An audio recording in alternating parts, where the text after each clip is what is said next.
बघा, मनसे महाविकास आघाडी या विषयावर वेगळे नाहीये. या विषयावर सर्व पक्षीय लोक काम करतायत. सर्व पक्षीय बैठका होत आहेत, सर्व पक्षीय शिष्टमंडळ निवडणूक आयोगाला भेटत आहे आणि सर्व पक्षीय मोर्चा या विषयावर निघतो. प्रत्येक जण आपापली भूमिका मांडताना दिसतोय तुम्हाला. राज ठाकरे यांनी एक मेळावा घेतला त्यांच्या यादी प्रमुखांचा, त्या सुद्धा त्याने याच विषयावरती जोर दिला. राहुल गांधी हे सातत्याने या विषयावरच बोलत आहेत.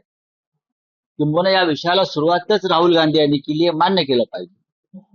तेजस्वी यादव बिहारमध्ये याच विषयावरती कोड अधिकार यात्रा राहुल गांधींबरोबर त्यांनी काढली आणि वातावरण त्यांनी एक माहोल बनवला. पश्चिम बंगालमध्ये तृणमूल काँग्रेस याच विषयावर निवडणूक आयोगाशी चर्चा करते. संपूर्ण देशामध्ये मतदार यादीतला घोटाळा हा एक अत्यंत गंभीर विषय आहे.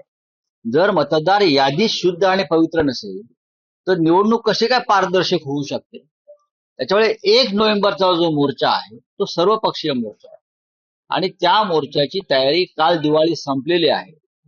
दिवाळीच्या हँगओव्हर मधून लोक बाहेर पडतील आज आणि आजपासून त्या मोर्चाच्या तयारीला आम्ही सगळे लागू.